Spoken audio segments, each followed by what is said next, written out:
আসসালামু আলাইকুম রহমতুল্লাহি ওয়া বারাকাতুহু। আজকে আমরা সূরাতুজ জিলজালের তাফসীর শুনবো ইনশাআল্লাহ বিইذনিল্লাহ। খুব ছোট্ট সূরা, অনেকেরই মুখস্থ আছে এটা। এই সূরাগুলো আমাদের নিয়ম করে সময় করে মুখস্থ করা লাগে না, এগুলো এমনি মুখস্থ হয়ে যায় শুনতে শুনতে। সাধারণত এই ছোট ছোট সূরাগুলো দিয়েই আমাদের রেগুলার সালাহ যখন আমরা পড়ি এগুলো দিয়ে ইমামতি করা উচিত। আল্লাহর হাবিব সাল্লাল্লাহু আলাইহি ওয়াসাল্লাম বিভিন্ন হাদিসে বলেছেন যে তোমরা যখন ইমামতি করবে তখন তোমার পেছনে যারা আছে তাদের দিকেও খেয়াল রাখবে। রাসূল সাল্লাল্লাহু আলাইহি ওয়াসাল্লাম অত্যন্ত বিবেকবোধ সম্পন্ন একজন ব্যক্তিত্ব ছিলেন। তিনি খেয়াল রাখতেন, যেটাকে আমরা কনসিডারেট বলি। আল্লাহর হাবিব সাল্লাল্লাহু আলাইহি ওয়াসাল্লাম খুব কনসিডারেট ছিলেন, কার কোথায় কী সমস্যা এটা খুব খেয়াল করতেন। And he was a man of 6 senses. আমরা 6 সেন্সের কথা বলি, আমাদের অধিকাংশেরই 4টা সেন্স একসাথে কাজ করে, কারো 5টা 6টা সেন্স কাজ করে, এরকম মানুষ পাওয়া দুষ্কর। আল্লাহর হাবিব সাল্লাল্লাহু আলাইহি ওয়াসাল্লাম অত্যন্ত বিবেকবোধ সম্পন্ন একজন লোক ছিলেন। একবার তিনি সালাত খুব সংক্ষিপ্ত করলেন, তো সাহাবারা জিজ্ঞেস করলেন, ইয়া রাসূলুল্লাহ এত সংক্ষিপ্ত কেন করলেন সালাত? তখন আল্লাহর হাবিব সাল্লাল্লাহু আলাইহি ওয়াসাল্লাম বললেন যে পেছনে বোনদের নামাজের সেকশনে ওখান থেকে একটা ছোট্ট বাচ্চার কান্নার আওয়াজ আমি শুনছিলাম। আমার মনে হচ্ছিল বাচ্চাটাকে সামলাতে মাটার খুব কষ্ট হচ্ছে, তো এই জন্য আমি সালাতটা সংক্ষিপ্ত করে দিয়েছি। দেখেন কীরকম সেন্সেশন, কতটা কনসিডারেট ছিলেন। একবার আবার আল্লাহর হাবিব সাল্লাল্লাহু আলাইহি ওয়াসাল্লাম মাগরিবের সালাত কিংবা এশার সালাতের কোনো এক সেজদা অনেক লম্বা করে দিলেন। তখন সাহাবারা আবার প্রশ্ন করলেন, ইয়া রাসূলুল্লাহ সাল্লাল্লাহু আলাইহি ওয়াসাল্লাম এত লম্বা দীর্ঘ সেজদা করতে তো ফরজ সালাতে আমরা কখনো দেখি না, কেন করলেন?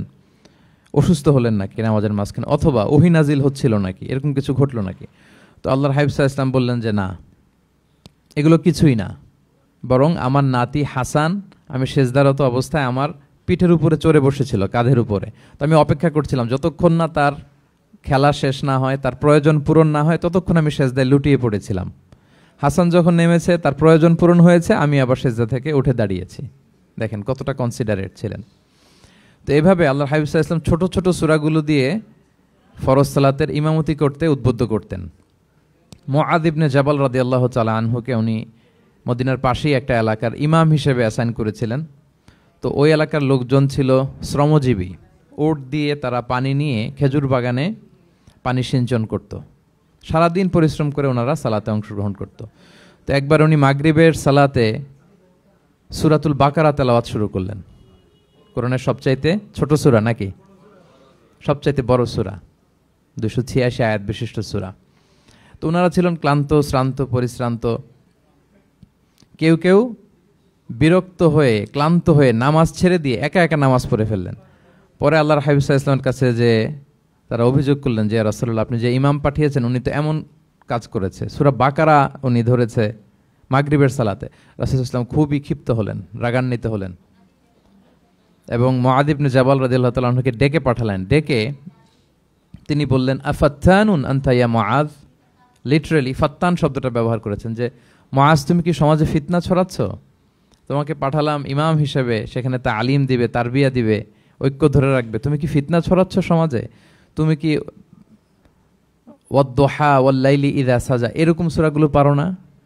সাব্বিহ ইসমা রাব্বিকাল আ'লা এগুলো তোমার মুখস্থ নাই? ওয়াশ-শামসি ওয়া-দুহাহা এগুলো তোমার জানা নেই? তুমি এত লম্বা সূরা কেন ধরলে মাগরিবের সালাতে? তো তখন তিনি বললেন, যখন তুমি সালাতে ইমামতি করবে ফরজ সালাতে তখন ছোট ছোট সূরা পড়বে, কেননা তোমার পেছনে অসুস্থ থাকতে পারে, তারপর বয়স্ক কোনো লোক থাকতে পারে, অথবা মুসাফির মসজিদের পাশ দিয়ে সফর করতেছিল, ভাবলো জামাত চলতেছে জামাতটা ধরি, ঢুকেই যদি দেখে যে আপনি সূরা বাকারা তেলাওয়াত করতেছেন তো তার জন্য তো কঠিন হয়ে যাবে কোপ আপ করা, কন্টিনিউ করা। তো এই জন্য ছোটো ছোটো সূরাগুলো আল্লাহর হাবিব সাল্লাল্লাহু আলাইহি ওয়াসাল্লাম পড়তে আমাদেরকে উৎসাহিত করেছেন ফরজ সালাতের যখন আমরা ইমামতি করব। তো এইরকম একটি সূরা হচ্ছে সূরাতুজ জিলজাল, এটা আমাদের প্রায় সকলেরই মুখস্থ। তো আমরা আসুন প্রথমে আমরা সরল বঙ্গানুবাদ শুনি এই সূরাটার, তারপর এই সূরা থেকে কিছু রিফ্লেকশন আমরা শেয়ার করার চেষ্টা করব ইনশাআল্লাহ বিইذনিল্লাহ। আমি শুরুতে সূরাটার সরল বঙ্গানুবাদ আপনাদের সাথে শেয়ার করছি। আউযু বিল্লাহি মিনাশ শাইতানির রাজিম। বিতাড়িত শয়তান থেকে মহান আল্লাহ তাআলার কাছে পানাহ চাচ্ছি। বিসমিল্লাহির রহমানির রহিম। পরম করুণাময় অসীম দয়ালু আল্লাহ তাআলার নামে শুরু করছি। ইযা জুলজিলাতিল আরদু জিলজালাহা যখন পৃথিবীকে ভয়ঙ্করভাবে প্রকম্পিত করা হবে। ওয়া আখরাজাতিল আরদু আথকালাহা আর পৃথিবী তার ভেতরে থাকা সব ভারী বস্তুগুলোকে উদ্গীরণ করে দিবে, বের করে দিবে। ওয়াকাল আল ইনসানু মা লাহা, আর মানুষ বলবে এই পৃথিবীর কি হলো। ইয়াউমা ইযিন তুহাদ্দিসু আখবারাহা, সেদিন পৃথিবী তার সব খবর বলে দিবে। বিআন্না রাব্বাকা আওহা লাহা, কারণ তার রবই তাকে এমনটি করতে আদেশ করেছেন বা প্রত্যাদেশ দিয়েছেন। ইয়াউমা ইযিন ইয়াসদুরুন নাসু আশতাতান লিয়ারাউ আ'মালাহুম, সেদিন মানুষগুলো দলে দলে বের হবে যাতে করে তাদের আমলনামা তাদের কাছে পেশ করা যায়। ফামান ইয়া'মাল মিসকালা যাররাতিন খায়রান ইয়ারাহ, যে ব্যক্তি অনুপরিমাণ ভালো কাজ করেছে সেটা সে দেখতে পাবে। ওমান ইয়া'মাল মিসকালা যাররাতিন শাররান ইয়ারাহ, আর যে ব্যক্তি অনুপরিমাণ মন্দ কাজ করেছে, কোনো খারাপ কাজ করেছে, সেটাও সেদিন দেখতে পাবে। সাদাকাল্লাহুল আযীম। এই হচ্ছে সূরাতুজ জিলজালের সংক্ষিপ্ত বঙ্গানুবাদ। এবার আসুন এই সূরা থেকে কিছু রিফ্লেকশন, কিছু তাফসির আমরা শেয়ার করি। প্রিয় ভাইয়েরা, এই সূরাটা নাজিলের একটা প্রেক্ষাপট আছে। সাহাবাদের মধ্যে একটা ধারণা জন্মেছিল যে আমরা যদি খুব ছোট ছোট ভালো কাজ করি এইটা বোধহয় সওয়াব হবে না, বা মিজানের পাল্লা এটা তেমন একটা রেকগনাইজ করা হবে না। অথবা অনেক সাহাবাদের মধ্যে এরকম ধারণা ছিল যে আমরা খুব সামান্য সামান্য ছোট খারাপ কাজ করলে এটার হয়তো এরকম পাপ হবে না বা শাস্তি হবে না। তো ওনাদের মনে যখন এরকম একটা ধারণা তৈরি হলো, তখন আল্লাহ তাআলা এই সূরাটা নাজিল করেছেন। বিশেষ করে এই সূরার শেষের 2 আয়াত, যেখানে আল্লাহ তাআলা বলছেন ফামান ইয়া'মাল মিসকালা যাররাতিন খায়রান ইয়ারা, যে না, তোমরা ছোট্ট ভালো করলে সেটাও দেখতে পাবা সেদিন তোমাদের আমলনামাতে। ওমান ইয়া'মাল মিসকালা যাররাতিন শাররান ইয়ারা, এবং ছোট্ট খারাপ কাজ করলে সেটাও তোমরা তোমাদের আমলনামায় দেখতে পাবে। তো সাহাবাদের এই চিন্তা, এই ধারণাটাকে ভুল প্রমাণ করবার জন্য, তারা যে ভুল ধারণা করছেন এটা বোঝাবার জন্য, জানাবার জন্যই আল্লাহ তাআলা বেসিকলি সূরাতুজ জিলজাল তিনি নাজিল করেন। এই সূরাটি কোরআনের ধারাক্রম অনুসারে 99তম সূরা। কোরআনের যে ধারাক্রম, সূরা ফাতিহা দিয়ে শুরু, তারপরে বাকারা, তারপর আলে ইমরান, সেই ধারাবাহিকতায় এটা কত নম্বর সূরা? 99 নম্বর সূরা। এবং সূরাটি মাদানী সূরা। কি সূরা? আমরা জানি কোরআনের সূরাগুলো 2 ভাগে বিভক্ত, কোনোটা মক্কায়, কোনোটা মদিনায় নাজিল হয়েছে। যেটা মক্কায় নাজিল হয়েছে সেটা মাক্কি, যেটা মদিনায় নাজিল হয়েছে সেটা মাদানী। তো জিলজাল হচ্ছে মাদানী সূরা। এই সূরার আয়াত সংখ্যা হচ্ছে 8। আয়াত সংখ্যা কত? 8। আল্লাহর হাবিব সাল্লাল্লাহু আলাইহি ওয়াসাল্লাম এই সূরাটাকে একটা কম্প্রিহেন্সিভ সূরা বলেছেন। জামে মানে সূরা, খুবই কম্প্রিহেন্সিভ। কম্প্রিহেন্সিভ মানে হচ্ছে ভেরি প্রিসাইজ ইন ওয়ার্ডিং, শব্দ কম, কথা কম, কিন্তু এটার আবেদন, এটার এক্সপ্লেনেশন অনেক বেশি, এরকম একটি সূরা। ছোট্ট অল্প কয়েকটি আয়াত দিয়ে সূরাটা আল্লাহ তাআলা নাজিল করেছেন, কিন্তু এটার আবেদন অনেক বেশি। এক বয়স্ক সাহাবী এসে আল্লাহর হাবিব সাল্লাল্লাহু আলাইহি ওয়াসাল্লামকে বলল, ইয়া রাসূলুল্লাহ, আপনি আমাকে কোরআনের একটা সূরা শিক্ষা দেন, কোন সূরা পড়ব? তো আল্লাহর হাবিব সাল্লাল্লাহু আলাইহি ওয়াসাল্লাম বললেন, যাওয়াতুর র, মানে আলিফ লাম র দিয়ে যে সূরাগুলো আছে এগুলো পড়ো। তো এই সাহাবী বলল, ইয়া রাসূলুল্লাহ, আমার বয়স বেশি, আমার জিহ্বা ভারী হয়ে গেছে, আমি এত বড় সূরা পারবো না, অন্য কিছু বলেন। তো আল্লাহর হাবিব সাল্লাল্লাহু আলাইহি ওয়াসাল্লাম বললেন, তাহলে যাওয়াতু হামিম, হামিম দিয়ে যে সূরাগুলো শুরু হয়েছে কোরআনে সেগুলো পড়ো। বলতেছে, ইয়া রাসূলুল্লাহ, এটাও পারবো না, আরো সহজ করে দেন। তো তখন আল্লাহর হাবিব সাল্লাল্লাহু আলাইহি ওয়াসাল্লাম বললেন, তাহলে আল মুসাব্বিহাত, মানে সাব্বাহা ইউসাব্বিহু দিয়ে যে সূরাগুলো শুরু হয়েছে তুমি এগুলো পড়ো। ওই সাহাবী বলে, এটাও কঠিন হয়ে যায় আমার জন্য। তখন আল্লাহর হাবিব সাল্লাল্লাহু আলাইহি ওয়াসাল্লাম বললেন যে, তাহলে কি চাও? বলতেছে, আমাকে একটা জামে মানে সূরা শিক্ষা দেন, মানে এমন একটা কম্প্রিহেন্সিভ সূরা শিক্ষা দেন যে এটা শিখলে আমার হেদায়েতের জন্য যথেষ্ট হয়ে যাবে। তখন আল্লাহর হাবিব সাল্লাল্লাহু আলাইহি ওয়াসাল্লাম বললেন, তাহলে তুমি পড়ো ইযা যুলজিলাতিল আরদু জিলজালাহা ওয়া আখরাজাতিল আরদু আথকালাহা ওয়া ক্বালাল ইনসানু মা লাহা। তুমি সূরাতুল জিলজাল তেলাওয়াত করো। তখন থেকেই সাহাবী এই সূরাতুল জিলজাল তেলাওয়াত আরম্ভ করলেন। উনি বললেন যে আমি আর বেশি কিছু পড়ব, শুধু এটাই পড়ব। সাহাবাদের মধ্যে অনেকের এরকম খুব সহজ সরল মানসিকতা ছিল। তো উনি বললেন যে এটাই পড়ব। তো রাসূল সাল্লাল্লাহু আলাইহি ওয়াসাল্লাম বললেন যে কোনো সফল ব্যক্তিকে যদি কেউ দেখতে চায় তাহলে এর দিকে তাকাও, দেখো কত সহজ সরল, কত চমৎকারভাবে সে এই বার্তাটা গ্রহণ করেছে যে আমি জীবনে শুধু এটাই পড়ব। তো সূরাতুল জিলজাল হচ্ছে একটা কম্প্রিহেন্সিভ সূরা, সূরাতুন জামিআ। এটা হচ্ছে সূরার একটা ফজিলত, এটা আমরা জানলাম। আবার আল্লাহর হাবিব সাল্লাল্লাহু আলাইহি ওয়াসাল্লাম এই সূরাকে কোরআনের অর্ধেক বলেছেন। আল্লাহর হাবিব সাল্লাল্লাহু আলাইহি ওয়াসাল্লাম ইরশাদ করেছেন, ইযা যুলজিলাতিল আরদু তা'দিলু নিসফাল কোরআন। সূরাতুল জিলজাল এটা কোরআনের অর্ধেক, কোরআনের অর্ধেক। আপনারা এরকম শুনেছেন যে সূরা ফাতিহাকে বলা হয় কোরআনের অর্ধেক, তারপর সূরাতুল ইখলাসকে বলা হয় সুলুসুল কোরআন, কোরআনের 1/3। তো এটার অর্ধেক বলার কারণ হচ্ছে কোরআনে অর্ধেক বলা হয়েছে দুনিয়ার কথা, অর্ধেক বলা হয়েছে আখিরাতের কথা, পরজগতের কথা, লাইফ আফটার ডেথের কথা। তো যেহেতু এই সূরাটা আখিরাতকে কাভার করে, তাই সেজন্য কেমন যেন এই সূরাটা পুরো কোরআনের অর্ধেক। আল্লাহ তাআলা আমাদেরকে, আমরা যখন আল্লাহর কাছে কল্যাণ কামনা করি, আল্লাহ বলেছেন এইভাবে বলো, রব্বানা আতিনা ফিদ দুনিয়া হাসানা ওয়া ফিল আখিরাতি হাসানা ওয়া কিনা আযাবান্নার। হে আল্লাহ, আপনি দুনিয়ার কল্যাণ আমাদেরকে দান করেন, পরজগতের কল্যাণ দান করেন, আমাদেরকে আগুনের শাস্তি থেকে রক্ষা করেন। তাহলে দুনিয়া আখিরাত দুইটার কম্বিনেশনে। সো সূরা জিলজাল যেহেতু আখিরাতকে কাভার করে, তাহলে এটা কোরআনের অর্ধেক। এটা কি কোরআনের অর্ধেক? তা'দিলু নিসফাল কোরআন। সূরাতুজ জিলজাল তা'দিলু নিসফাল কোরআন, এটা কোরআনের অর্ধেক। তাহলে দুইটা আমরা ফজিলত বা ভার্চু জানতে পারলাম এই সূরার। এক নম্বর হচ্ছে এটা একটা কম্প্রিহেন্সিভ সূরা, কম্প্রিহেন্সিভ সূরা। দুই নম্বরে জানতে পারলাম এটা কোরআনের অর্ধেক, নিসফুল কোরআন। আচ্ছা, এবার আমরা সূরার তাফসিরে চলে যাই। আল্লাহ তাআলা ইরশাদ করছেন, ইযা যুলজিলাতিল আরদু জিলজালাহা, যখন এই পৃথিবীটাকে প্রকম্পিত করা হবে। প্রিয় ভাইরা, বেসিকলি এই 8 আয়াত বিশিষ্ট সূরাটার মধ্যে আমরা দুইটা ভাগ করতে পারি। প্রথম 5 আয়াতে আল্লাহ তাআলা কিয়ামতের বিভীষিকাময় পরিস্থিতির একটা চিত্রায়ন এখানে এনেছেন, পিকচারাইজ করেছেন যে কিয়ামতের যে সময়টা হবে এটা কেমন হবে, এটা আল্লাহ তাআলা চিত্রায়িত করেছেন। সূরাকে মনোযোগ দিয়ে যদি আপনি পড়েন, অনুধাবন করেন, মনে হবে যে কিয়ামতের চিত্রটা আপনার চোখের সামনে ভেসে উঠেছে। তো 8 আয়াত বিশিষ্ট এই সূরার প্রথম 5 আয়াতে আল্লাহ তাআলা তিনি কিয়ামতের বিভীষিকাময় পরিস্থিতির একটা বর্ণনা হাজির করেছেন। এরপর শেষের 3 আয়াতে কেমন করে আমাদের আমলনামা পেশ করা হবে, আমরা যা করি ভালো কিংবা মন্দ, এটাকে লিখে রাখা হয়, এটাকে রেকর্ড করে রাখা হয়। ওই আমলনামাটা আবার একদিন আমাদের হাতে পেশ করা হবে। ওই সময়টা কেমন হবে, ওই দৃশ্যটা কেমন হবে, এটা আল্লাহ তাআলা বলেছেন। আই রিপিট, আমি আবারও বলি, সূরার আয়াত সংখ্যা কত? 8। তো প্রথম 5 আয়াতে আল্লাহ তাআলা কিয়ামতের বিভীষিকাময় পরিস্থিতির বর্ণনা দিয়েছেন, আর শেষের 3 আয়াতে আমাদেরকে যে আমাদের আমলনামা পেশ করা হবে তার একটা চিত্র তুলে ধরেছেন। এবার মোটামুটি সহজ হয়ে আসছে না ব্যাপারটা? আচ্ছা, তো প্রথম 5 আয়াতে আল্লাহ তাআলা কিয়ামতের চিত্রায়িত কিভাবে কেমন করে করলেন, চিত্র হাজির করলেন। আল্লাহ বললেন যে ইযা যুলজিলাতিল আরদু জিলজালাহা, যখন পৃথিবীকে ভয়ঙ্করভাবে প্রকম্পিত করা হবে, পুরো পৃথিবীটাকে একটা ঝাঁকুনি দেয়া হবে। এই সূরার নামই হচ্ছে ঝাঁকুনি দেওয়ার সূরা, ঝাঁকুনি। জিলজাল মানে হচ্ছে শেকিং, আর্থকোয়েক, ভূমিকম্প, ভূকম্পন। ভূমিকম্পের সাথে পরিচিত না সবাই? এক্সপিরিয়েন্স হয়েছে কারো ভূমিকম্প?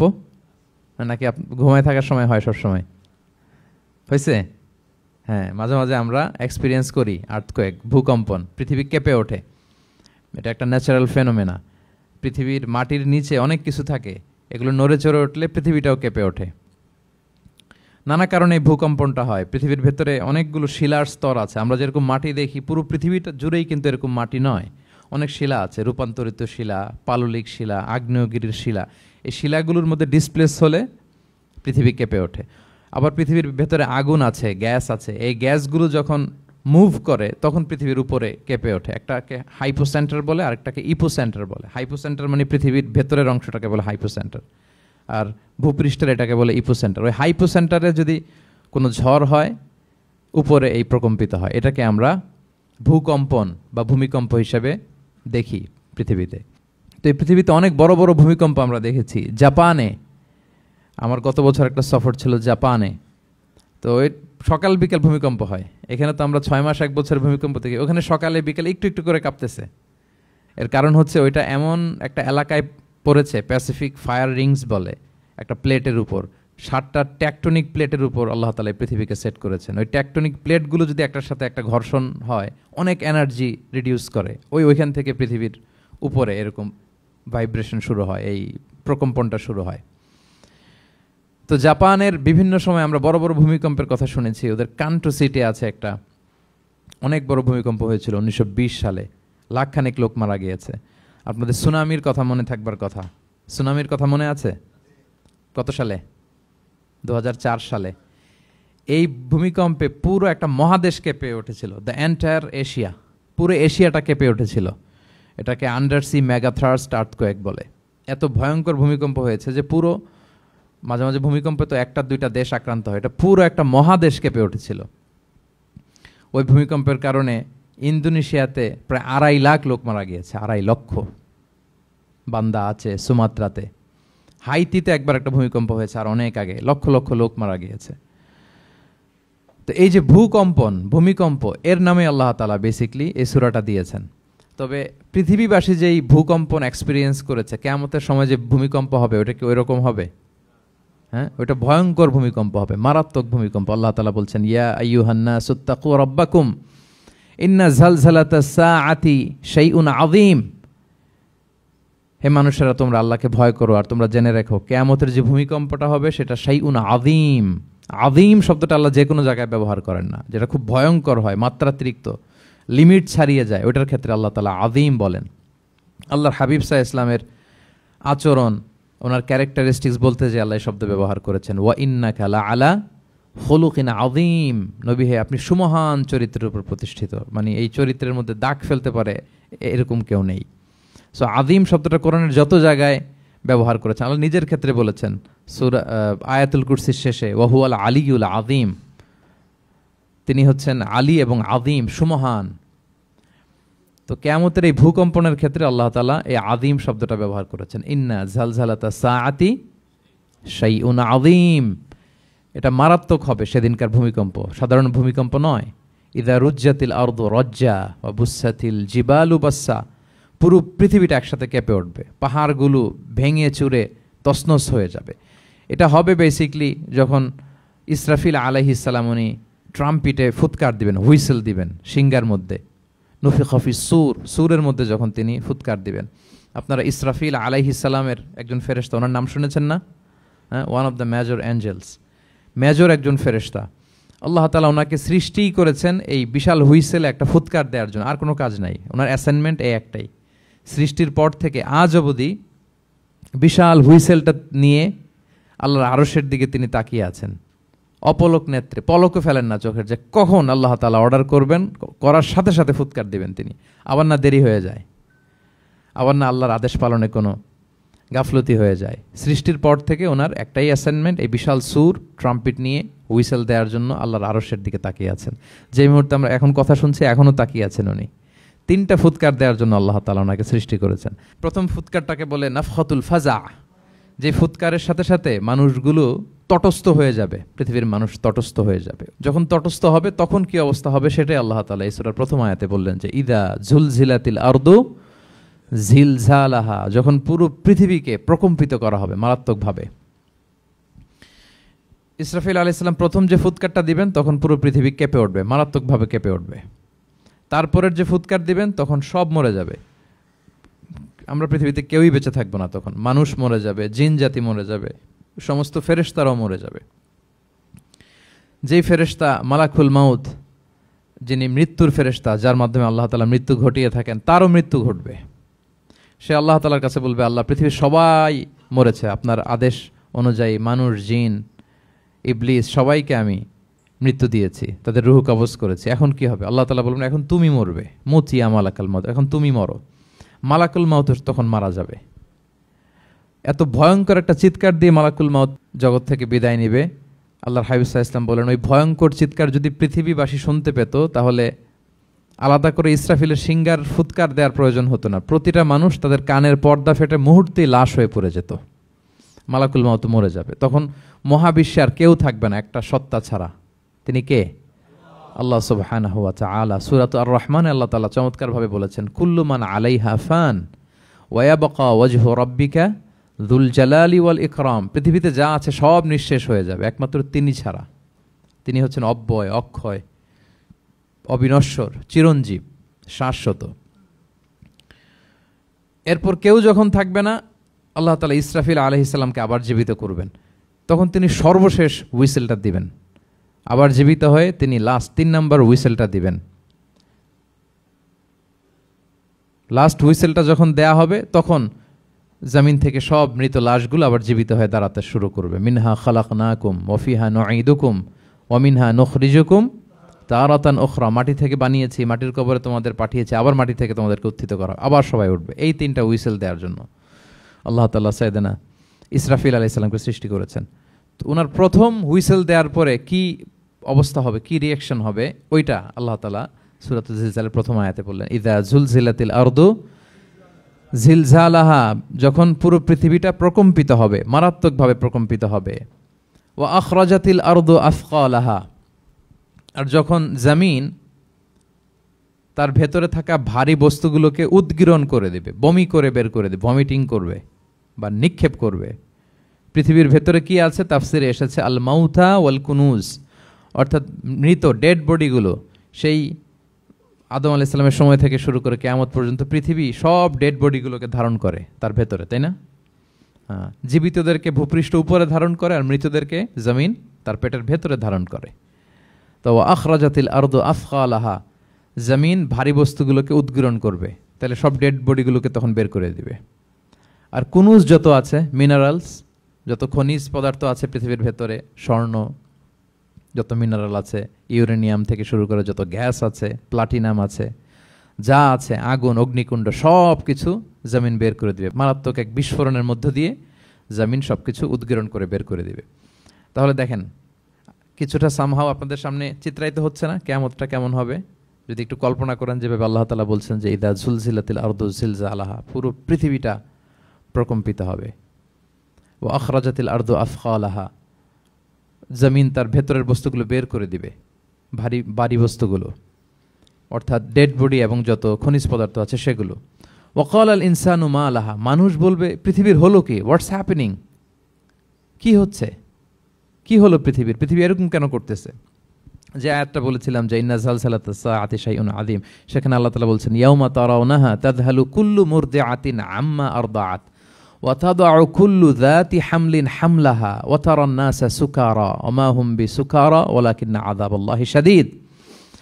মানুষের ফার্স্ট রিয়াকশন কি হবে এই আর্থকোয়েকের পরে? এই আয়াতে চমৎকারভাবে আল্লাহ তাআলা বলছেন। আল্লাহ বলছেন যে পরিস্থিতিটা এত ভয়ঙ্কর হবে, কারণ এরকম ভূকম্পন তো পৃথিবীবাসী দেখেনি। এত মারাত্মক ভূমিকম্প হবে যে দুধ খাওয়াচ্ছে এরকম মা তার দুধের বাচ্চার কথা ভুলে যাবে। আল্লাহু আকবার। দেখেন এখানে উপমাটা কীরকম। সাধারণত দুধের বাচ্চার প্রতি মায়ের আলাদা একটা টেক কেয়ার থাকে, মানে তাকে রেখে এদিক সেদিক যায় না, গেলেও চোখে চোখে রাখে, বা কোথাও গেলেও অন্যকে বলা যায় তুমি একটু দেখো, কি এরকম করে না? দুধের বাচ্চা তো সে খুবই ছোট বাচ্চা, তার আলাদা কেয়ারের প্রয়োজন হয়, এক্সট্রা কেয়ারের প্রয়োজন হয়। তো দুধ খাওয়ায় ব্রেস্ট ফিডিং মাদার কখনো তার বাচ্চাকে চোখের আড়াল করতে দেয় না বা চায় না। আল্লাহ বললেন যে তখন পরিস্থিতি এত ভয়ানক হবে যে নিজের দুধের বাচ্চার কথাই মা ভুলে যাবে। তারপর এখনো পরিপূর্ণ হয়নি পেটের ভেতরে বাচ্চা, এরকম মা যারা আছে গর্ভবতী, সাধারণত কয় মাস পরে বাচ্চা ডেলিভারি হয়? 8 মাস 9 মাস পরে। দেখা যাবে যে 2 মাসের বাচ্চা, এখনো ভ্রূণ, 3 মাসের বাচ্চা, 4 মাসের বাচ্চা। এই ভয়ঙ্কর পরিস্থিতির চোটে যত গর্ভবতী নারী আছে সব মুহূর্তে ডেলিভারি করে দেবে, মুহূর্তে, ইনস্ট্যান্ট। ও দাতু হামলিন হামলাহা, যত মা আছে গর্ভবতী সবাই, প্রেগনেন্ট মহিলারা মুহূর্তে ডেলিভারি করে দেবে, প্রি ম্যাচিউরড বেবি, কেউ ভ্রূণ, কেউ 3 মাসের, কেউ 4 মাসের বাচ্চাগুলো ডেলিভারি হয়ে যাবে। মানুষগুলো পঙ্গপালের মতো দৌড়াতে থাকবে, বিক্ষিপ্ত পতঙ্গের মতো দৌড়াতে থাকবে মানুষ। আর বলবে ওয়াকাল আল ইনসানু মা লাহা, মানুষ তখন, মানুষের ফার্স্ট রিয়াকশন হবে যে মা লাহা, কি হলো, হোয়াটস হ্যাপেনিং, কি হচ্ছে, কিছুই বুঝতে পারতেছি না, মা লাহা, পৃথিবীর কি হলো। ইয়াউমা ইদিন তুহাদ্দিসু আখবারাহা, সেদিন পৃথিবী সব কিছু বর্ণনা করে দিবে, সব বয়ান দিয়ে দিবে। আমরা এই পৃথিবীর উপরে জমিনে যা করি সব কিন্তু পৃথিবীর মধ্যে রেকর্ডেড থাকে। জমিন সেদিন বয়ান দিবে, সেদিন আসলে সব কিছুই বয়ান দিবে। জমিন বয়ান দিবে, হাত পা সাক্ষী দিবে, যেখানে মানুষ যে সমস্ত জিনিসের মাধ্যমে, যেই টুলসগুলোর মাধ্যমে পাপ করেছে, অন্যায় করেছে, সব কিছু সেদিন সাক্ষী দিবে। আর সব সাক্ষীর বড় সাক্ষী হবে সেদিন এই জমিন। জমিন হবে সেদিন রাত সাক্ষী। জমিন হবে কি সাক্ষী? রাত সাক্ষী। ইয়াউমা ইদিন তুহাদ্দিসু আখবারাহা, আল্লাহ জমিনকে বলবে এবার তুমি পাপের বয়ান দাও, রাত সাক্ষী হয়ে তুমি বয়ান দাও, কি কি ঘটেছে তোমার উপরে। কারণ আমরা যত পাপই করি না কেন, যত কাজই করি না কেন, সব জমিনের উপরই করি, তাই না? তো জমিন সেদিন বয়ান দিবে, সাক্ষী দিবে। ইয়াউমা ইদিন তুহাদ্দিসু আখবারাহা। জমিন কিভাবে সাক্ষী দিবে, জমিন কিভাবে কথা বলবে? আল্লাহ তাআলা বলছেন বিআন্না রাব্বাকা আওহা লাহা, কারণ তার রব জমিনকে সেদিন কি করেছে? আদেশ করেছে, প্রত্যাদেশ করেছে। আল্লাহ তাআলার আদেশে জমিন সেদিন কথা বলবার সুযোগ পাবে, সব বয়ান দিবে, কি কি হয়েছে জমিনের ভেতর, কি কি অন্যায় হয়েছে, কি কি পাপ হয়েছে, কি কি সংগঠিত হয়েছে, সব ধরে ধরে জমিন সেদিন বর্ণনা করবে। তাহলে প্রথম 5টা আয়াত আমরা বলে ফেললাম, যে প্রথম 5টা আয়াতে কিয়ামতের বিভীষিকামী পরিস্থিতির একটা পিকচারাইজেশন পাইছেন আপনারা? ভয় লাগতেছে আপনাদের? ভয় লাগতেছে? সেদিনকার পরিস্থিতি কেমন হবে খুব সংক্ষিপ্ত পরিসরে একটা বর্ণনা আমাদের সামনে আসছে না? এই 5 আয়াতে চলে আসছে। কিন্তু ভয়ঙ্কর হবে সেই দিনটা, কেউ কাউকে চিনবে না। ইয়াউমা ইয়াফিরুল মারউ মিন আখিহি ওয়া উম্মিহি ওয়া আবিহি ওয়া সাহিবাতিহি ওয়া বানিহি লিকুল্লি ইমরিইম মিনহুম ইয়াউমা ইযিন শা'নুন ইউগনি। ভাই ভাইকে দেখে পালাবে, পরিচয় দিবে না। বন্ধু বন্ধুকে দেখে পালাবে। স্বামী স্ত্রীকে দেখে পালাবে, প্রিয়তমা স্ত্রীকে পরিচয় দিবে না। কলেজের টুকরা সন্তানকে পরিচয়, কেউ কাউকে চিনবে না। সবাই নাফসি নাফসি, সবাই নাফসি নাফসি। কোনো পোশাক ছাড়া বস্ত্রহীন হয়ে উঠবে। আম্মা জান আয়েশা রাদিয়াল্লাহু তাআলা আনহা বিষ্ণু ইসলামকে বলবেন, ইয়া রাসূলুল্লাহ, তাহলে মানুষ কি লজ্জিত হবে না বস্ত্রহীন অবস্থায় উঠলে? তখন রাসূল সাল্লাল্লাহু আলাইহি ওয়াসাল্লাম বললেন, লিকুল্লি ইমরিইম মিনহুম ইয়াউমা ইযিন শা'নুন ইউগনি। প্রত্যেকের এমন একটা ভয়ঙ্কর অবস্থা হবে যে তার গায়ে কাপড় আছে কি নাই, সে কীরকম অবস্থায় আছে এটাই সে ভুলে যাবে। মানে ওই টেন্ডেন্সিই তার থাকবে না। এত ভয়ঙ্কর হবে সেদিনটা। সেই ভয়ঙ্করতম দিনে আল্লাহ তাআলা আমাদেরকে হেফাজত করুক। আল্লাহর হাবিব সাল্লাল্লাহু আলাইহি ওয়াসাল্লাম বলেছেন, সে ভয়ঙ্করতম দিনে আল্লাহর সুশীতল আরশের নিচে 7 শ্রেণীর লোকজন ছায়া পাবে। ওই 7 শ্রেণীর অন্তর্ভুক্ত যেন আমরা হতে পারি, আল্লাহ তৌফিক দান করুক। সম্মানিত ভাইয়েরা, তাহলে সূরা জিলজালের 8 আয়াত বিশিষ্ট সূরার প্রথম 5 আয়াত আমরা কভার করলাম। আমরা বলেছি যে প্রথম 5 আয়াতে আল্লাহ তাআলা কিয়ামতের বিভীষিকাময় পরিস্থিতির বর্ণনা দিয়েছেন, সেটা গেল। পরের 3 আয়াতে কি নিয়ে আলোচনা করা হয়েছে বলেন তো দেখি, মনে আছে কিনা? হ্যাঁ, আমল কিভাবে পেশ করা হবে, আমল নামা, সেটা নিয়ে আল্লাহ তাআলা বলেছেন। আল্লাহ তাআলা শুরু করছেন, আল্লাহ বলছেন যে ইয়াউমা ইযি ইয়াসদুরুন নাসু আশতাতা। সেদিন মানুষগুলো দলে দলে বের হবে, দলে দলে এসে বের হবে। কেন? লিউরাউ আ'মালাহুম, যাতে করে তাদের আমল নামা তাদেরকে দেখানো যায়। তার মানে কি করেছি সেদিন আমল নামা আমরা দেখব। ইয়াউমা ইযি ইয়াসদুরুন নাসু আশতাতাল লিউরাউ আ'মালাহুম, যাতে করে তাদের আমল নামা তাদেরকে দেখানো যায়। তার মানে সেদিন আমরা আমাদের আমল নামা দেখব, কি করেছি না করেছি সব সেদিন সে আমল নামায় থাকবে। তো আমল নামাটা 2 ভাবে দেয়া হবে। হাদিসে এসেছে, কোরআনের আয়াতও এসেছে। নেককার লোকদের আমল নামা ডান হাতে দেয়া হবে, সামনের দিক থেকে। আর পাপাচারী, সীমালঙ্ঘনকারী, জালিমদের আমল নামা পেছন থেকে বাঁ হাতে দেয়া হবে, পেছন থেকে এনে বাঁ হাতে। আর নেককারদের সামনে থেকে ডান হাতে। আল্লাহ তাআলা যেন আমাদেরকে ডান হাতে আমল নামা দান করেন। এই কথাটা আল্লাহ চমৎকার ভাবে বলছেন, ফাআম্মা মান উতিয়া কিতাবাহু বিয়ামিনিহি ফাসাউফা ইউহাসাবু হিসাবান ইয়াসীরা। সেদিন আল্লাহ তাআলা যাকে ডান হাতে আমলনামা দিবে তার হিসাবটা সহজ হবে। আল্লাহর হাবিব সাল্লাল্লাহু আলাইহি ওয়াসাল্লাম সব সময় এই দোয়াটা করতেন, আল্লাহুম্মা হাসিবিনা হিসাবান ইয়াসীরা। হে আল্লাহ, আপনি আমার হিসাবটাকে সহজ করেন। হে আল্লাহ, আপনি আমার হিসাবটাকে সহজ করেন। এই দোয়াটা আপনারাও পড়বেন, আল্লাহুম্মা হাসিবিনা হিসাবান ইয়াসীরা। দেখেন, আল্লাহর হাবিব সাল্লাল্লাহু আলাইহি ওয়াসাল্লামের ব্যাপারে বলা হয়েছে গফিরা লাহু মা তাকাদ্দামা মিন যামবিহি ওয়া মা তাআখার। আল্লাহর হাবিব সাল্লাল্লাহু আলাইহি ওয়াসাল্লামের আগের পরের সব গুনাহ মাফ। আদতে তো গুনাহই নাই, নিষ্পাপ ছিলেন তিনি, মাসুম। নবীরা হচ্ছেন মাসুম। তারপরেও আল্লাহর হাবিব সাল্লাল্লাহু আলাইহি ওয়াসাল্লাম এই দোয়াটা করতেন, আল্লাহুম্মা হাসিবিনা হিসাবান ইয়াসীরা। এরপরও তিনি এই দোয়াটা সবসময় করতেন। তাহাজ্জুদের সালাতে দাঁড়িয়ে থাকতে থাকতে ওনার পা ফুলে যেত। সিজদায় যে কাঁদতে কাঁদতে জামা ভিজিয়ে ফেলতেন, হাত্তা বাল্লা লিহিয়াতাহু, দাড়ি ভিজিয়ে ফেলতেন, হাত্তা বাল্লা হাজারাহু, জামা ভিজিয়ে ফেলতেন, হাত্তা বাল্লাল আরদা, সিজদায় পরে কাঁদতে কাঁদতে জমিন ভিজিয়ে ফেলতেন। তো আম্মা জান আয়েশা রাদিয়াল্লাহু তাআলা আনহা বলতেন, ইয়া রাসূলুল্লাহ, এত কষ্ট কেন করেন? আপনার পা ফুলে যায়, কাঁদতে কাঁদতে আপনি হয়রান হয়ে যান। আল্লাহ তো বলেছেন যে আপনার আগের পরের সব গুনাহ মাফ। আল্লাহর হাবিব সাল্লাল্লাহু আলাইহি ওয়াসাল্লাম বলতেন, আফালা উহিব্বু আন আকুনা আবদান শাকুরা। হে আয়েশা, আমি কি শুকরগুজার বান্দা হতে পছন্দ করব না? আল্লাহ তাআলা আমাকে ক্ষমা করেছেন, আমাকে স্পেশাল স্ট্যাটাস দিয়েছেন। এই যে আল্লাহ তাআলার বিশেষ অনুগ্রহ, এটার শুকরিয়া স্বরূপ আমি কি তার কাছে নিজেকে পেশ করব না? তো দেখেন, আল্লাহর হাবিব সাল্লাল্লাহু আলাইহি ওয়াসাল্লাম যার কোনো গুনাহ নাই, তিনিও দোয়া করতেন, আল্লাহ আমার হিসাবটা সহজ করো। সেদিন যার হিসাব সহজ হবে তার জন্য সব কিছু মিলে যাবে, তার মুক্তি। আর যদি আল্লাহ হিসাব কঠিন করে, হাদিসে এসেছে, আল্লাহ যদি কাউকে জিজ্ঞেস করে, মান নুকিশা উযযিবা। নুকিশা এসেছে নিকাশ থেকে। আমরা বাংলা একটা কথা বলি না, হিসাব নিকাশ। নিকাশ বলেন আপনারা? নিকাশ, হিসাব নিকাশ বলেন। নিকাশটা আরবি শব্দ। মান নুকিশা উযযিবা, যার নিকাশ নেওয়া হবে, হিসাব নিকাশ নেওয়া হবে, উযযিবা, তাকে আল্লাহ শাস্তি দেবে। যদি বলে এটা করলা কেন, ওখানে গেলা কেন, এটাতে জড়িত হইলা কেন, এই কেন কেনর প্রশ্নবাণে যদি আল্লাহ তাআলা আমাদের জর্জরিত করেন, তাহলে অবস্থা খারাপ। আল্লাহ আমাদেরকে হেফাজত করুক।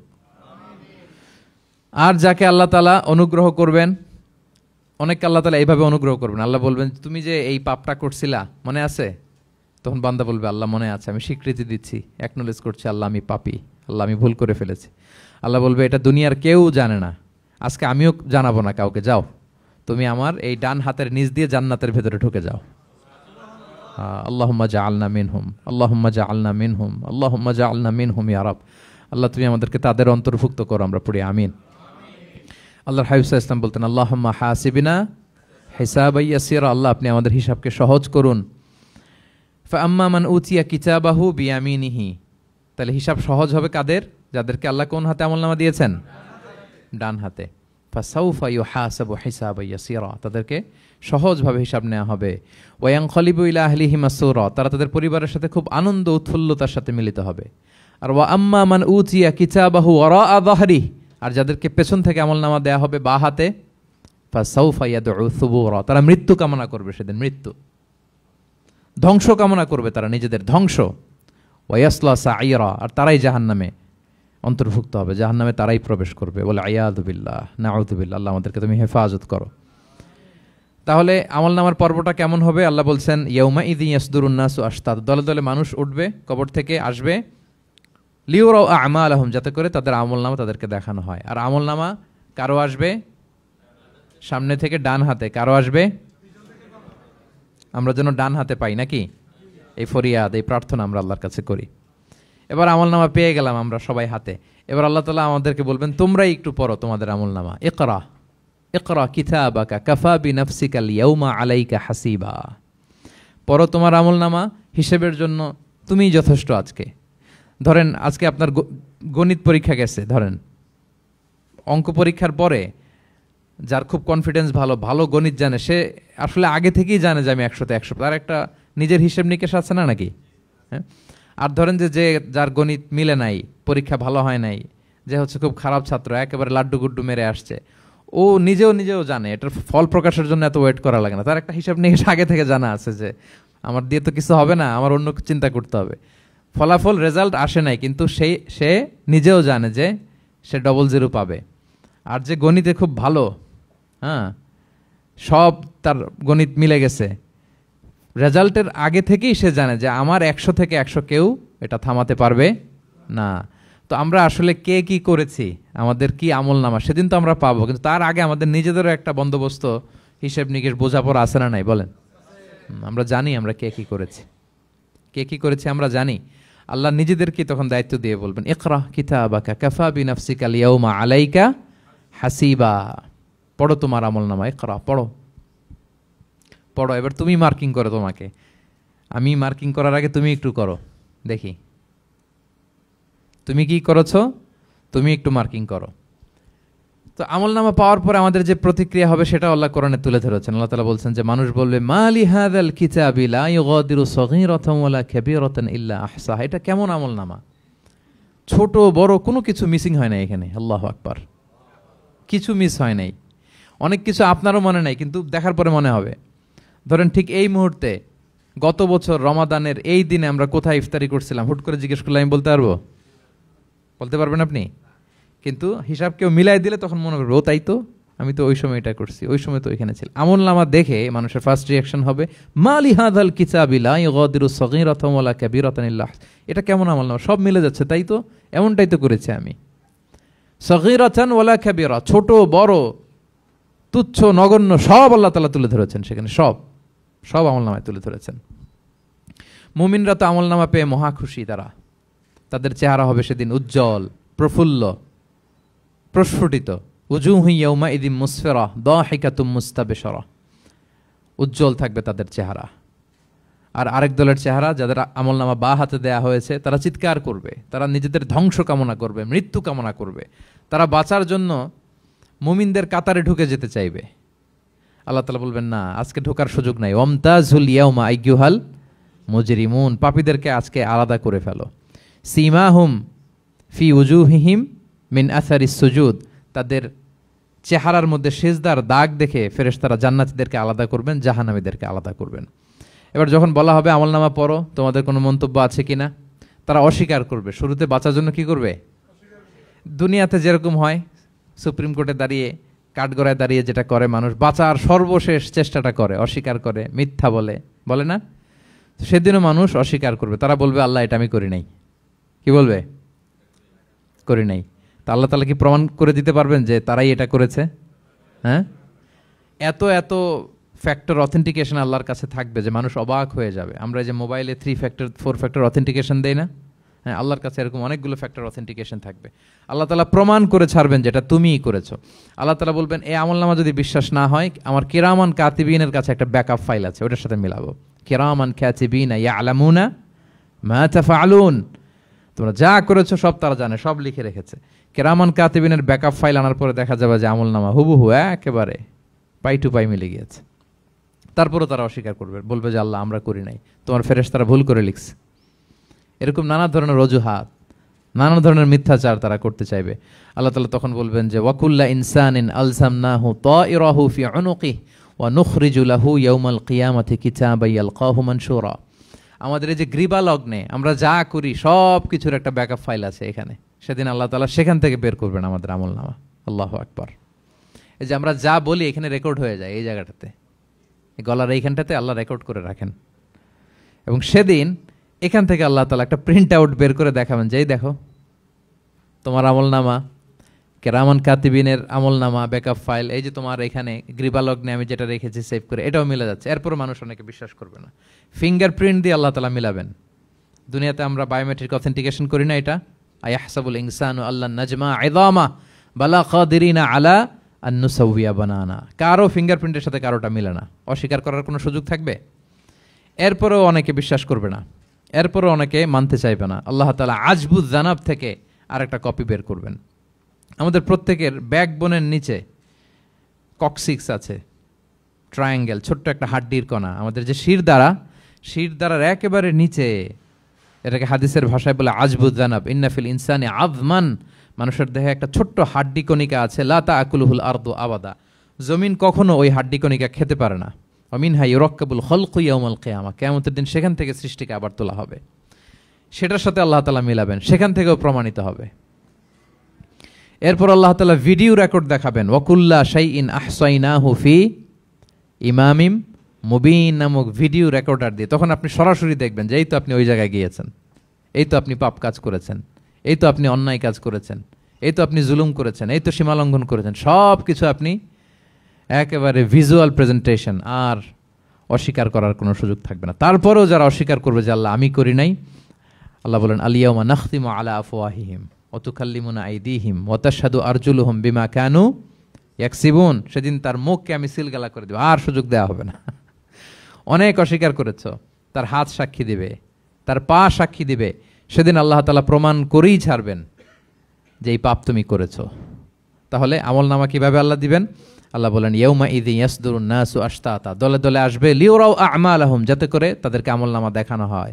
ফামাইয়া আমাল মিসকালা যাররাতিন খাইরান ইয়ারা, অনুপরিমাণ ভালো করেছো তো সেটা তুমি দেখতে পাবে, অনুপরিমাণ খারাপ করেছো তো সেটাও তুমি দেখতে পাবে। যাররা মানে হচ্ছে অণু, অ্যাটম, বস্তুর ক্ষুদ্রতম একক, একেবারে অণুর কথা আল্লাহ তাআলা বলেন যে একেবারে ছোট্ট কাজ সেটাও তুমি দেখতে পাবে, ছোট্ট খারাপ কাজ সেটাও দেখতে পাবে। আমরা অনেক সময় ছোটখাটো জিনিসগুলোকে গুরুত্ব দেই না। আল্লাহর হাবিব সাল্লাল্লাহু আলাইহি ওয়াসাল্লাম বলেছেন ওয়ালা তাহকিরান্না মিনাল মা'রুফি শাইআ ওয়ালাউ আন তালকা আখাকা বিওয়াজহিন তালিক, তোমরা কোনো ছোট ভালো কাজকে এটাকে আন্ডারমাইন করো না, ছোট মনে করো না। যে কোনো ভালো কাজ হোক এটাকে ছোট করবো না। ইভেন তুমি তোমার ভাইয়ের সাথে দেখা হলো যে মুচকি হাসি দিয়ে কথা বলো, এটারও তুমি মনে করো না যে এটা কাজে লাগে, এটাও কাজে লাগবে। এটাও সেদিন মিজানের পাল্লায় তোমার নাজাতের বড় মেজর একটা ওসিলা হয়ে যেতে পারে। আপনি যে আপনার ভাইয়ের সাথে মুচকি হাসি দিয়ে কথা বলেন, এটা সাদাকার সওয়াব হয়। Your smile to your brother, it's a charity. তাবাসসুমুকা ফি ওয়াজহি আখিকা সাদাকা, দেখলেন সালাম দিলেন, একটা মুচকি হাসি, এটা সাদাকা দেওয়ার সওয়াব। সুবহানাল্লাহ, এটাও সেদিন কাজে লেগে যাবে। সো ফামাইয়া আমাল মিসকালা যাররাতিন খাইরান ইয়ারা ওয়া মাইয়া আমাল মিসকালা যাররাতিন শাররান ইয়ারা, ছোট্ট ভালো কাজ যদি করো সেটাও দেখবে, ছোট্ট খারাপ কাজ যদি করো সেটাও দেখতে পাবে। যত ছোট ভালো কাজ করেন, রাস্তায় একটা ধরেন যে কলার ছোলা পড়েছিল, ভাবলেন যে এইটা সরাই দেয় একটু, আমি ইমাতাতুল আদা আনিত তরিক হবে, মানুষ পিছলে পড়লে পা ভাঙবে, তো এই ময়লাটা একটু সরাই দিলেন। কলার একটা ছোলা পড়েছিল, খোসা এটা ফেলে দিচ্ছেন, দেখবেন যে ওই দিন এটাও রেজিস্টার করা আছে, এটাও লেখা। একজনকে মুরব্বী একজন আসছে, আপনার বসার সিট ছিল, ওনার সিট ছিল না, উঠে দাঁড়িয়ে তাকে বসার সুযোগ করে দিয়েছে, ওই দিন দেখবেন যে এটাও লেখা, এটার জন্য অনেক সওয়াব রেজিস্ট্রেশন করা আছে।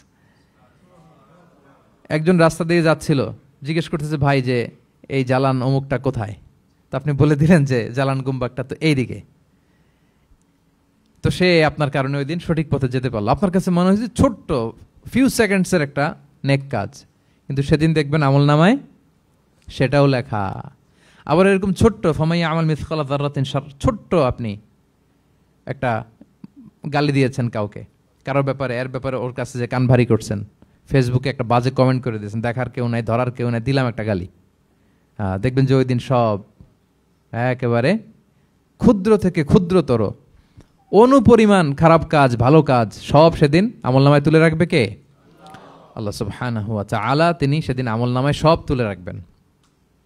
সো আমরা কোনো ভালো কাজকে যেন তুচ্ছ মনে না করি, কোনো খারাপ কাজের সাথে যেন জড়িত না হয়, যত ছোট হোক। শয়তানের ওয়াসওয়াসায়, প্রবৃত্তির ধোকায় পড়ে, নফসের ধোকায় পড়ে কখনোই যেন পাপের কাজে আমরা পা না বাড়াই, এবং প্রত্যেকটা পাপকেই যেন আমরা ভয়ঙ্কর মনে করি যে না, এটা আমার জন্য কাল হয়ে দাঁড়াতে পারে। আর প্রতিটা ভালো কাজ করার ক্ষেত্রে যেন আমরা প্রতিযোগিতা করি, আর এই মাইন্ডসেট যেন থাকে যে না, এটা আমাকে বাঁচাতে পারে সেদিন। কি বলেন, ঠিক কিনা? তাহলে আল্লাহ তাআলা শেষ করলেন ফামাইয়া আমাল মিসকালা যাররাতিন খাইরান ইয়ারা। প্যাস লেগে যায় না? লেগে যায়, স্বাভাবিক। আগে খাইরান, পরে শাররান। অনুপরিমাণ ভালো করলে সেটাও সে সেদিন কি পাবে, অনুপরিমাণ খারাপ করলেও পাবে। দেখেন, এটা একটা আশা জায়গা নিয়ে আসে আমাদের, কিন্তু হোপফুল করে, তাই না? আমরা অনেক সময় এমন হয় যে ভালো কাজ করছি, কেউ দেখে নাই। হ্যাঁ, আপনি এই আয়াতটা খেয়াল করবেন যে না, কেউ দেখে নাই, কিন্তু দেখেছে কে? আল্লাহ দেখেছেন, উনি দেখলেই চলবে, আমার আমলনামা এটা ঠিকই থাকবে। কোনো এক কারণে সমাজের সবাই আপনাকে ভুল বুঝেছে, misunderstanding, everyone got you wrong, আসলে আপনি ঠিক ছিলেন। সবাই পরিস্থিতি, সামাজিক, এটা সেটা, এরকম হয় না যে সবাই ভুল বুঝতেছে, আসলে আপনি ঠিকই করছেন। সবাই ভুল বুঝুক, আপনার আমলনামায় সেটা ভালো কাজ হিসেবে লেখা থাকবে, ঠিক কিনা? অনেক সময় ঠকায় লোকজন, আমাদেরকে ঠকায় নানাভাবে, আমরা হয়তো তার সাথে পেরে উঠি না। মাঝে মাঝে কিছু ভিডিও আমি দেখি, এই আপেল বিক্রি করতেছে, কি অদ্ভুত ব্যবসায়ী, তো দেখাচ্ছে খুব ভালো ভালো আপেল, আপনারা দেখেছেন কিনা জানি না। সে আবার ওই পলিথিনের ভেতরে পচা নষ্ট আপেলগুলোর কয়েকটা প্যাকেট করে রাখে, তো আপনি বেছে বেছে যেই ভালো আপেলে দিবেন সেটাই সে নিয়ে প্যাকেটে দিয়ে দিচ্ছে। মাপটাপ করার পরে আপনি যখন টাকা বের করতেছেন বা অন্যমনস্ক, হুট করে সে ওই পচা আপেলের ওইটা, আপনার একই পলিথিন, একই ওজনের তার একটা হিসাব থাকে, ওইটা ধরায় দিচ্ছে। তা আপনি কোত্থেকে আপেল কিনছেন, বাসা হয়তো অনেক, বাসায় যেয়ে দেখেন সর্বনাশ, কি টসটসে পাকা আপেলগুলো বেছে বেছে দিলাম, এখন দেখি পচা, তো ওরে তো আর পাবেন না, ওরে আর ধরাও হইল না। আপনি ভাবছেন হিসাবটা এখানেই শেষ? হ্যাঁ, এখানেই শেষ না, lot of unsettled issue yet to be settled. এরকম অনেক কিছু আছে দুনিয়াতে আপনি সেটেল করতে পারেন নাই, সেটেল হবে সেদিন। দ্য কনসেপ্ট অফ আখেরা যদি না থাকতো, this worldly life would be a joke. আখেরা বলে যদি কিছু না থাকতো, এই পৃথিবীটা আসলে একটা জোক ছিল, জোক। কেটে টুকরা টুকরা করে বস্তাবন্দি করে ফেলে রাখছে ডোবার মধ্যে, কেউ দেখে নাই, হদিস নাই, এটার সাক্ষীও পাওয়া, বিচারও হচ্ছে না। আর বিচারের যে দীর্ঘসূত্রিতা, আপনি ভাবছেন শেষ, এখানেই শেষ? Not that easy brother. একদিন এই ঋণ তাকে শোধ করতে হবে। ফামাইয়া আমাল মিসকালা যাররাতিন খাইরান ইয়ারা ওয়া মাইয়া আমাল মিসকালা যাররাতিন শাররান ইয়ারা। ছোট্ট ছোট্ট ভালো যেখানে আল্লাহ লিখে রাখবেন, এই বড় বড় লোক ঠকানো, জুলুম, অপরাধ, এগুলোর বিচার হবে না একদিন? বলেন, বিচার হবে। তাহলে কনসেপ্ট অফ আখেরা, এটা আমাদেরকে আশাবাদী করে। এই যে আমরা কেউ দাদা হারিয়েছি, বাবা হারিয়েছি, আমরা বিশ্বাসীরা আমরা হতাশ হই না, আমরা বিশ্বাস করি আমি তো আমার বাবাকে পাচ্ছি ওইখানে, তো ক্ষণিকের একটা সময়। দুনিয়ার জীবনটা কি ক্ষণিকের। দিস দুনিয়া কম্পেয়ার টু আখেরা ইজ নাথিং, অ্যাবসলিউটলি নাথিং। আখেরাতের তুলনায় এটা তো কিছুই না। আমার দাদাকে পাবো, বাবাকে পাবো, তার মানে আখেরা, কনসেপ্ট অফ আখেরা আমাদেরকে হোপফুল করে, আশাবাদী করে। দুনিয়াতে আমাকে ভুল বুঝেছে, মানুষ ঠকিয়েছে, আমি অনেক কিছুর বিচার পাই না, আমি সেদিন পাবো। তো আপনাকে হোপফুল করছে না, এটা আশাবাদী করছে না? আখেরাত আমাদেরকে কি করে? আশাবাদী করে। যত জুলুম, অত্যাচার, যেগুলোর বিচার এই দুনিয়াতে হয় নাই, সেদিন সে বিচারটা হবে। ফামাইয়া আমাল মিসকালা যাররাতিন খাইরান ইয়ারা ওয়া মাইয়া আমাল মিসকালা যাররাতিন শাররান ইয়ারা। প্রিয় ভাইরা, তাহলে পেয়েছেন সূরাতুজ জিলজালের আলোকে কিয়ামতের বিভীষিকাময় চিত্র এবং কেমন করে আমলনামা আমাদের সামনে পেশ করা হবে। আপনাদের কাছে ক্লিয়ার হয়েছে? আল্লাহ তাআলা আমাদের সবাইকে ডান হাতে আমলনামা দিয়ে ধন্য করুক। আমরা যত নেক কাজ করেছি, ভালো কাজ করেছি, সবগুলোর বদলা, প্রতিদান, রিওয়ার্ড যেন আমরা সেদিন পাই। আল্লাহ তৌফিক দান করুক। আল্লাহ আমাদেরকে কোনো হিসাব ছাড়া বিনা হিসাবে জান্নাতে হিসেবে কবুল করুক। আল্লাহ তাআলা আমাদের সবাইকে কথাগুলো বোঝার ও আমল করার তৌফিক দান করুক।